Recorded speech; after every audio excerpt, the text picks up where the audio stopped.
आजको training sexual training हाम्रो second class रहेको छ। ट्रेनिङ स्टार्ट गर्न गएको छ। आजको मेन एजेन्डा टपिक के रहेको छ भन्दाखेरि चाहिँ एउटा हाम्रो मार्क्स लेजर छ। त्यसमा चाहिँ मानौ हाम्रो हरेक स्टुडेन्टको नम्बर चाहिँ इनपुट गरेको डेटा सिट छ। त्यो डेटा सिट अनुसार चाहिँ मानौ कि हामीसँग Nepali, English, mathematics, science, social studies, optional math, accounting, population गरेर हरेकको फुल मार्क्स चाहिँ 100 गरेर टोटल 800 मार्क्स र हरेक स्टुडेन्टले ल्याएको मार्क्स यहाँ इनपुट गरेर एउटा मार्क्स लेजर बनाएका छौँ।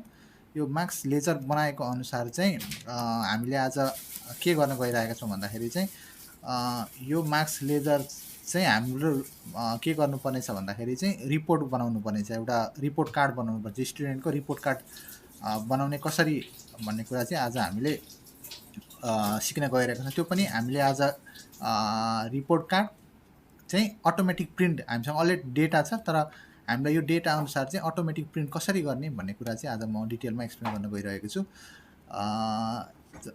यसमा मार्क्स इनपुट गर्ने हरेक सब्जेक्टको मार्क्स इनपुट गर्ने साइड यहाँ छ।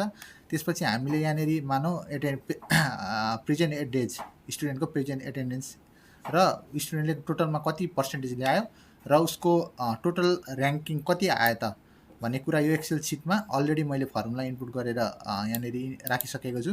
तपाईँहरूलाई यो सिट पछि म सेयर गर्नेछु। तपाईँहरूलाई यदि यो सिट तपाईँलाई चाहिएमा मलाई कन्ट्याक्ट गर्नुभयो भने म यो एक्सेल सिट उपलब्ध गराउनेछु। हुन्छ, आज को लेसन स्टार्ट गरौँ।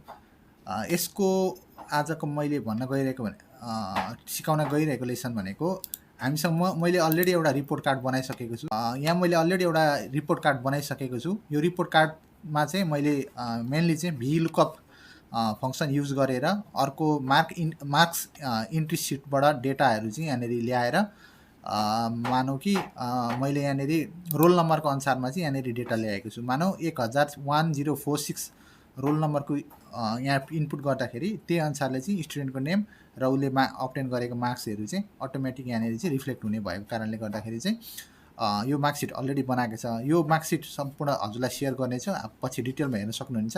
आज चाहिँ मैले के गर्न खोजिरहेको छु भन्दाखेरि चाहिँ यो मार्कसिट चाहिँ अटोमेटिक प्रिन्ट हामीले एउटा बटन मानौ कि अब मैले यहाँनिर हरेक मानौ हामीसँग अहिले 30-40 जना स्टुडेन्ट छन्।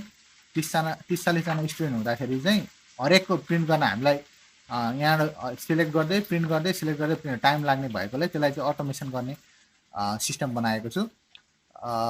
मानौ कि हामीले 101012 भन्ने स्टुडेन्टलाई इनपुट गऱ्यो भने एकचोटि इनपुट गऱ्यो अनि यहाँनिर मात्र डेटा चेन्ज हुन्छ अनि यसलाई फेरि यसरी सिलेक्ट गऱ्यो, सिलेक्ट गरेर प्रिन्ट सेलेक्सन गरेर हरेकचोटि प्रिन्ट गर्ने अलिकति टाइम लेन्दी भएको कारणले गर्दाखेरि चाहिँ यसलाई चाहिँ मैले अटोमेसन गर्ने सिस्टम बनाएको छु। त्यसको लागि चाहिँ हामीले के गर्नुपर्छ भने यो नम्बर चेन्ज हुने सिस्टम बनाउनु पर्ने हुन्छ। त्यसको लागि चाहिँ के गर्नु भन्दाखेरि चाहिँ यहाँनिर एउटा यो सिटमा नगइकन, यो रिपोर्ट कार्ड भन्ने सिटमा नगइकन चाहिँ यो यहाँको एउटा डेटा हेर्दै यहाँको डेटा हेर्दै आफूलाई चाहेको रिपोर्ट कार्ड चाहिँ प्रिन्ट गर्नुपर्ने अवस्था आएको खण्डमा चाहिँ यहाँनिर तपाईँले रोल नम्बर इनपुट गर्नुहुन्छ। जस्तै मानौ 1040 को रिपोर्ट कार्ड प्रिन्ट गर्नुपर्ने भने यहाँ चाहिँ 1040 भन्ने चाहिँ रिपोर्ट रोल नम्बर इन्ट्री गर्ने र मानौ यो प्रिन्ट भन्ने रिपोर्ट कार्ड क्लिक गरेपछि चाहिँ अहिले यहाँनिर हामीले म्याक्रो युज गरिसकेको छैन।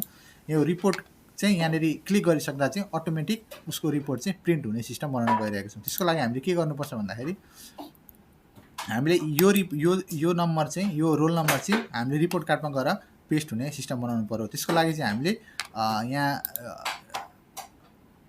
भ्यूमा गएर चाहिँ हाम्रो यहाँ म्याक्रो हुन्छ, त्यो म्याक्रोलाई चाहिँ रेकर्ड म्याक्रो स्टार्ट गर्छौँ। रेकर्ड म्याक्रो स्टार्टले मानौ हामीले यहाँ टेस्ट ए भन्ने मैले नाम राखेँ, म्याक्रोको टेस्ट ए भन्ने दिउँ, ओके गर्ने। त्यसपछि हामीले यो भ्यालु चाहिँ यो रोल नम्बर चाहिँ कपी गर्ने, कन्ट्रोल सी गरौँ। माने यो कन्ट्रोल सी गरेर तपाईँको यो I5 एरे चाहिँ कपी गऱ्यौँ। अब यसलाई लगेर हामीले यहाँनिर पेस्ट गर्नुपर्ने छ। यहाँ गएर हामीले पेस्ट गऱ्यौँ भनेपछि यहाँको भ्यालु चेन्ज भयो। यहाँको भ्यालु चेन्ज भनेपछि त्यही अनुसारको सम्पूर्ण डेटा चाहिँ रिफ्लेक्ट भयो। यो सिट तपाईँले पाउनुहुन्छ, त्यसमा डिटेल पछि हेर्नु होला। यसरी अटोमेटिक सबै त्यो रोल नम्बरको डिटेल्स यहाँनिर रिफ्लेक्ट भयो। अब हामीले यसलाई प्रिन्ट गर्नुपर्ने छ। पहिले हामीले सिस्टम बनाउनलाई चाहिँ मानौँ यति सिलेक्ट गरेको रेन्ज चाहिँ मैले प्रिन्ट हुने मानौँ यहाँ गएर हामीले प्रिन्ट हुने अप्सन बनायौँ। यहाँ गएर प्रिन्ट गऱ्यौँ। प्रिन्ट गरेपछि यहाँ तपाईँले चेन्ज गर्नुपर्ने हुन्छ। मेरो यहाँ अलरेडी प्रिन्ट सिलेक्सन भन्ने छ, प्रिन्ट सिलेक्सनमा लानु होला। त्यसपछि मैले प्रिन्ट गरेँ। प्रिन्ट गरेपछि अहिले मसँग प्रिन्टर कनेक्टेड नभएको कारणले यसले अटोमेटिक के भन्छ पिडिएफ फाइलमा सेभ गर्ने सिस्टम बनायो। मलाई 1040 भन्ने मैले अहिले फाइल सेभ गरेँ। तपाईँको यदि सिस्टममा प्रिन्टर कनेक्टेड छ भने अटोमेटिक प्रिन्ट हुने सिस्टम बनाउन सक्नुहुनेछ। यसरी नै अहिले मैले यसलाई सेभ गरेँ यसरी। अब हामीसँग सबै सिस्टम बनिसक्यो, एकचोटि बनिसक्यो। अब हामीले चाहिँ के गर्ने भन्दाखेरि चाहिँ यो म्याक्रोलाई चाहिँ एकचोटि स्टप गरिदिउँ। स्टप गरेर हामीले त्यो सिस्टम बनायौँ। अब सिस्टमलाई चाहिँ त्यो कोडिङलाई चाहिँ हामीले यहाँ गएर यो पोइन्ट यो रिपोर्ट यो बटनमा गएर हामीले एड गरेको यो एउटा मैले यहाँबाट सेप लिएर एड गरेको। तपाईँहरूले पनि आफ्नो किसिमको कलरको यो बटन राख्न सक्नुहुन्छ। यसरी हामीले एउटा सिस्टम फङ्सन बनायो। त्यो फङ्सनलाई चाहिँ हामीले यहाँ गएर यो बटनमा गएर चाहिँ राइट क्लिक गरेर चाहिँ यहाँ एसाइन माइक्रोमा जानुहोस्। एसाइन माइक्रोमा गएर चाहिँ अघि हामीले एसाइन गरेको माइक्रो रेकर्ड गरेको माइक्रो टेस्ट ए हो, त्यसलाई चाहिँ सिलेक्ट गरेर ओके गर्नुहोस्। अब चाहिँ हामीसँग यो बटन चाहिँ अटोमेटिक चल्ने खालको भयो।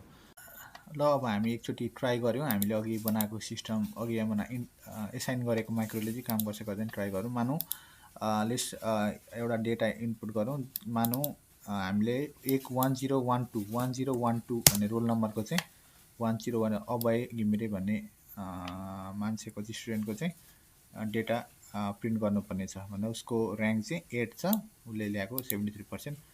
उसको रिपोर्ट कार्ड चाहिँ हामीले यहाँबाट प्रिन्ट गर्ने सिस्टम बनाएको थियौँ र चेक गऱ्यौँ काम गर्छ कि गर्दैन। यहाँ मैले प्रिन्ट रिपोर्ट कार्ड भन्ने बटन क्लिक गरेँ।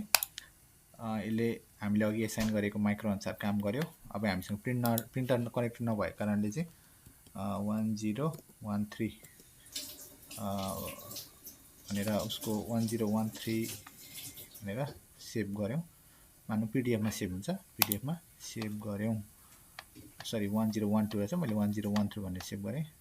एक्चुअली सेभ भएको हामी हेर्न जाउँ 1013 र यसरी हामीले बनाएको रिपोर्ट कार्डमा अभय घिमिरेको 1013 रिपोर्ट कार्ड र यसरी उसको पर्सेन्टेज र उसको सब डिटेल्स हाम्रो मार्क्स लेजरमा भएको डिटेल्स चाहिँ त्यो अनुसार आफै इनपुट भएर यसरी तपाईँले रिपोर्ट कार्ड प्रिन्ट गर्न सक्नुहुनेछ। हस् त तपाईलाई यो भिडियो कस्तो लाग्यो, मन परे सेयर गरिदिनु हुन अनुरोध गर्दछु। हस् त, धन्यवाद।